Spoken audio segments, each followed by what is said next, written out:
Ghidorah, which is a combination of gorilla and Ghidorah, meaning whale in Japanese. But when it comes to giant monster films that are truly impactful to both film and all bad society, is our favorite atomic breathing monster, Godzilla.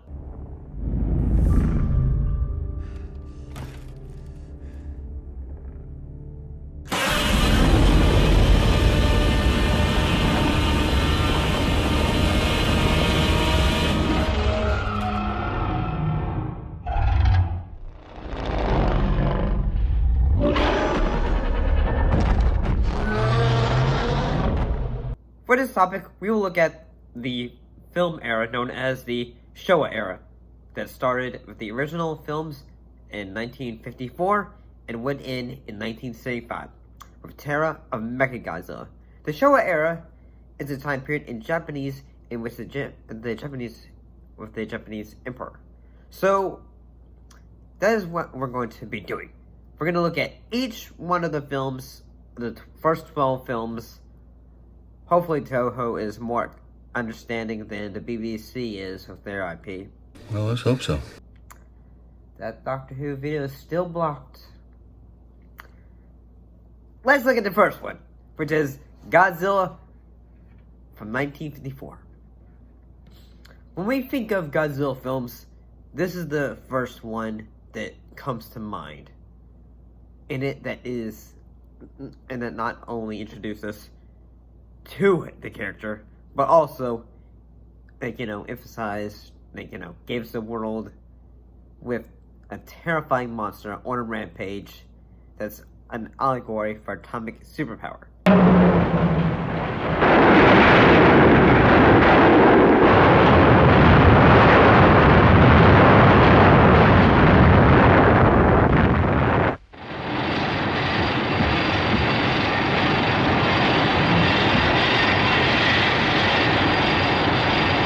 The film still holds up today, whether you watch the original Japanese version, or if you watch the American edit of the film with Raymond Burr as American reporter Steve Martin.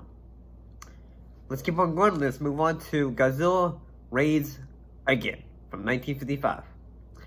Godzilla would return in the second film of this huge series, in that compared to the first, it would start something that would become a huge aspect of Godzilla.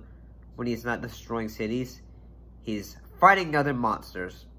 So in this film, he went up against the Spiky and Garrus.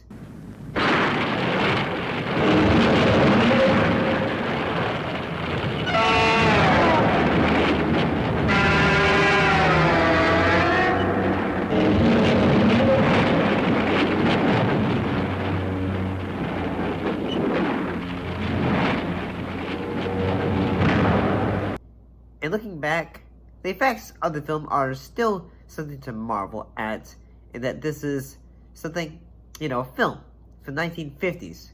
So it's still, when you're watching it, it's still impressive. King Kong versus Godzilla, 1963. Before we would get a classic crossover films like, Freddy vs. Jason or Alien vs. Predator, well, definitely not its sequel though.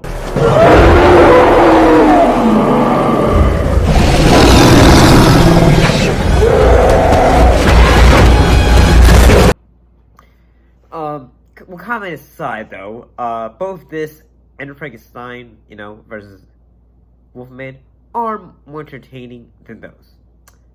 We had King Kong versus Godzilla, in which these two, titans fought, on a battle on Mount Fuji. In it, it was directed by Hoshi Hodo, with special effects by E.J. Tsubara. The suit for Kong is pretty great. The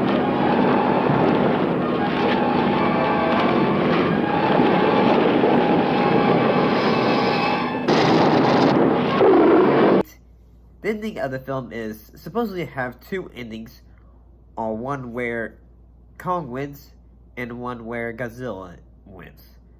That whole idea is kind of debated, whether, You hear at the like say these two different versions where you hear like say the roar of King Kong, or you hear the roar of Godzilla. But let's move on to the next film, which is Mothra vs. Godzilla, 1964. Like in most Godzilla films, if a new character is introduced, Godzilla is either in the role of the good guy or bad, which is the case for this film, and the fact that, you know, he's the bad guy.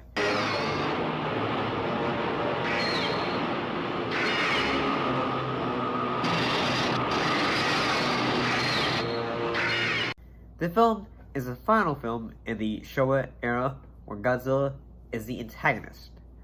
What happened in the film? You know, humans beseech the aid of the insect god Mothra to stop Godzilla from destroying Japan. But before this film, though, Mothra had her own, you know, film to introduce us to her. So this, you know, this really wasn't her introduction.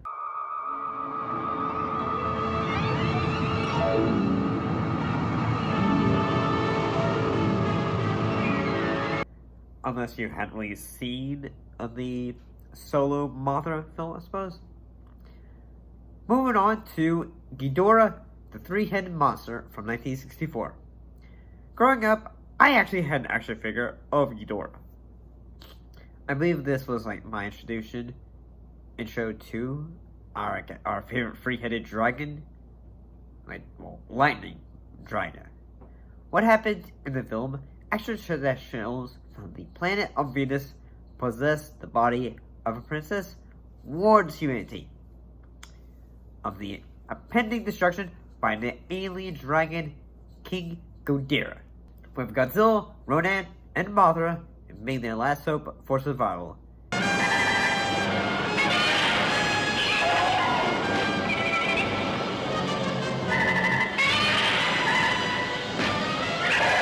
Action for the film is rather fun and can be a little goofy, whether it's Godzilla throwing rocks and his friend enemies helping take down Ghidorah. And if you're probably wondering, like, say, what Rodan, like, yeah, he also had his own film before this film as well, so it, like, unless you, like, probably didn't, like, if you had to see it, then yes, this was not his introduction. Yeah, because he also had his own, like, you know, separate film as well. So, moving on to Invasion of Astro Monster from 1965. Ghidorah returns for this film along with Rodan when aliens plead with humanity to borrow Godzilla and Rodan to defeat King Ghidorah, only to betray the humans and unleash the monsters of the Earth. If you haven't seen this film, you might know it is based on the aliens saying this. A happy moment. Along with Godzilla's glorious, I can't deny it, victory dance.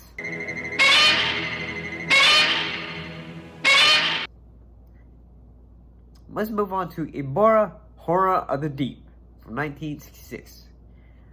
Originally, the idea for this film was to be King Kong versus Ibora, a giant lobster, but it was changed to Godzilla fighting him, which is basically what the idea of this one, though, is, a giant lobster goes on a rampage, and Godzilla is looking to take him out, and Mothra, she joins to help get the butter to take this lobster out.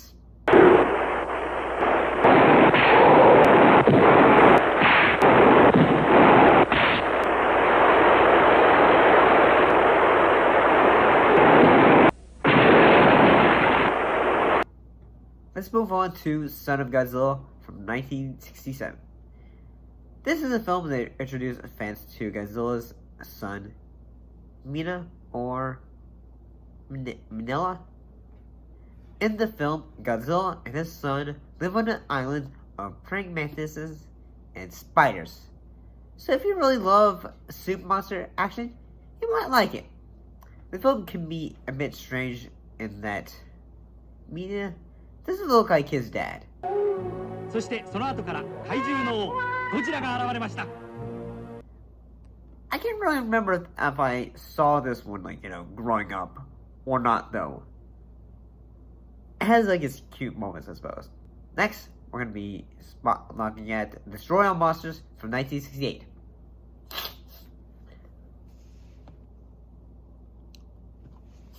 For this film, most of the action takes place on Monster Island, featuring 11 monster characters, including Godzilla, Mothra, Rodan, King Ghidorah, Anguirus, and Minya. I can't remember how the name of it. I apologize. In the film, monsters are put under mind control by aliens, then come out of their control, and King Ghidorah is let on the loose. All Monsters Attack from 1969. This film makes use of stock footage, at times where footage from the films Ghidorah, Monster from the Deep. Here's a special news bulletin. Godzilla is now in New York City. The city's been invaded by Godzilla.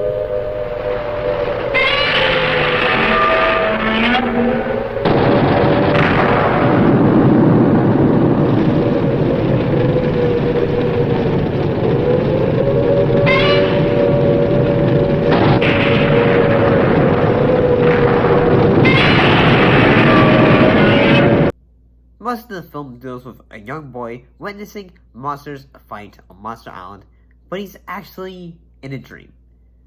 The monsters in this film include King Caesar and Ghidorah, who are relatively cool in the monster concepts designs. At least I think that's how I perceive it. 上空から地球の怪獣を狙っております。待ち構えるゴジラたち。 For this film, let's look on to Godzilla vs. Ghidorah from 1971.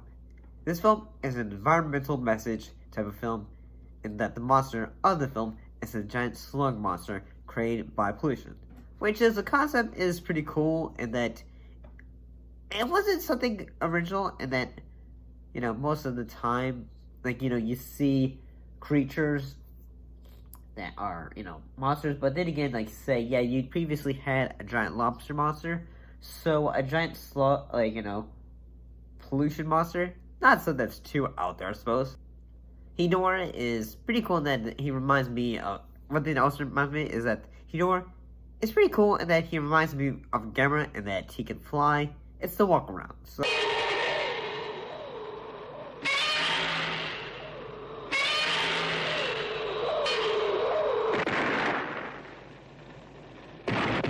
So that's pretty cool. So, Godzilla vs. Gigan from 1972. Like most films in the past, this film uses stock footage from the film Ghidorah, the Three-Headed Monster, Invasion of Astro Monster, one of the Gargantuans, Destroy All Monsters. For Godzilla and Ghidorah's fighting sequence. Anguirus returns to the Godzilla film series in this film, and the first appearance to Godzilla's most powerful rival being Gigan, who was the first monster to draw blood from Godzilla.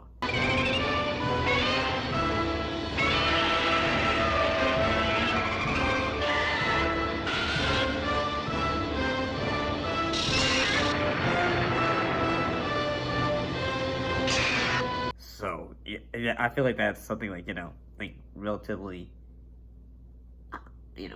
something to talk about. So, moving on to Godzilla vs. Megalon from 1973. If you hadn't seen this one, it's understandable, but I feel like most have probably seen, or heard the commentary that the Mystery Science 3000 guys did for the film. 人が作ったロボットだけどジェッジャガやったねジャガ The film introduced some things that make the film rather notable that, probably people really oh, it's that one. in that we have the character of Jet Jaguar and Godzilla's most famous jump forward kick in the film.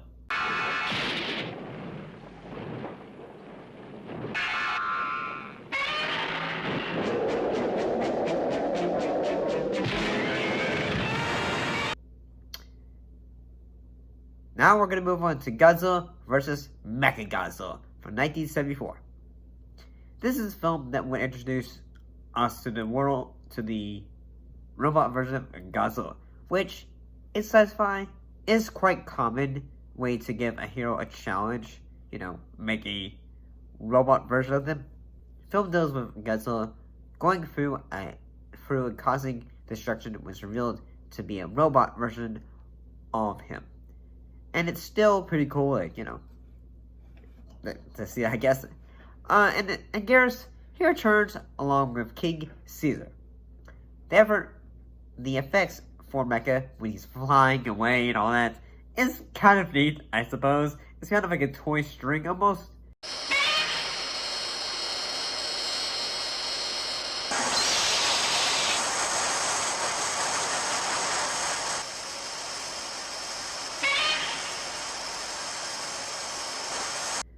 Although a very heavy toy it is. And finally, we're going to look at Mecha Godzilla, Terror of Mecha Godzilla from 1975.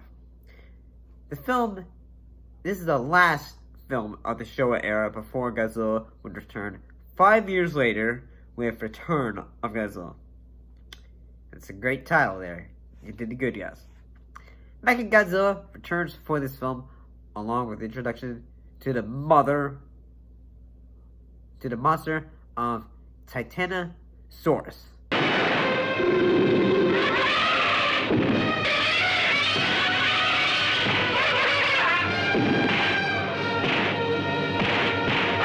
Who is pretty cool that he can cause almost tornadoes with his tail.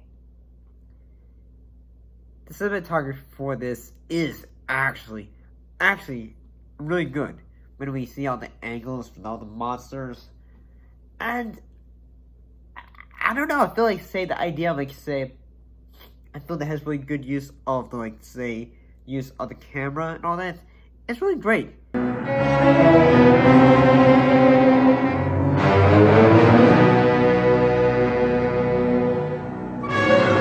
Because sometimes you want to be able to see a shot of hey, here's the monster from a distance and all that. It's really cool.